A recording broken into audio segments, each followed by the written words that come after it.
According to the Akashic records, what is the true definition of masculinity from a cosmic perspective? How does it act when it's healed and unhealed?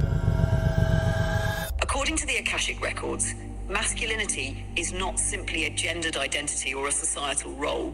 It is a primordial cosmic principle that arises from the source as a sacred polarity to the feminine. It exists beyond the physical body and even beyond time and space, as an energetic pattern that represents the will to initiate, the clarity of direction, and the force of divine structure.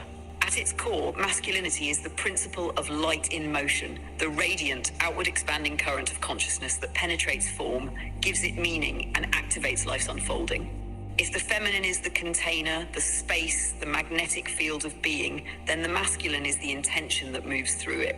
It is the sword of truth, the pillar of stability, and the voice of divine order. In creation myths across star systems, this energy often appears as solar, electric, and directive, working in harmony with the feminine's lunar, magnetic, and nurturing nature. When masculinity is healed, when masculinity is in alignment with source, it expresses as protective presence, not domination, but the ability to guard, hold, and create a safe space for life to thrive.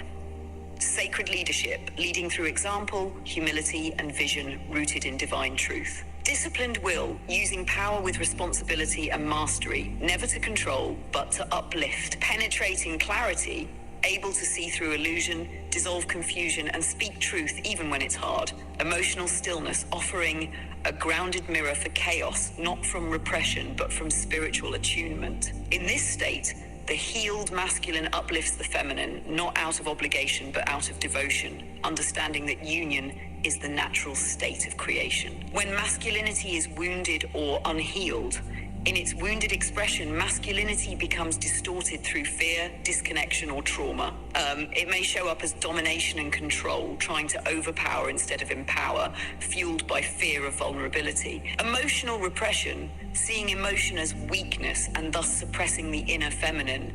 Avoidance of intimacy, inability to stay present with the unknown or the depth of feeling. Perfectionism or hyper-rationalism, mistaking logic for truth and cutting off heart wisdom. Violence or numbness, the shadow extremes when energy is blocked or misdirected. These distortions often arise from soul wounds across lifetimes where masculinity was either weaponized or rejected due to collective imbalance. How to heal masculinity individually and collectively. Healing the masculine involves a return to inner union, allowing the inner feminine to be felt, honored, and listened to, so the masculine energy can rise not in defense, but in divine service. This may look like honoring silence, stillness, and presence without needing to act, fix, or prove. The healed masculine does not rush, it observes, listens, and moves with intentionality. Learning to feel emotion fully, not through analysis, but through presence, allowing emotion to move through the body rather than override it with logic or pride.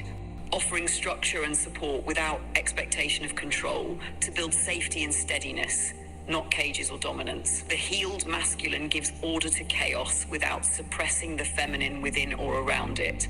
Practicing devotion, not just to a person or purpose, but to truth itself. Devotion here is not worship.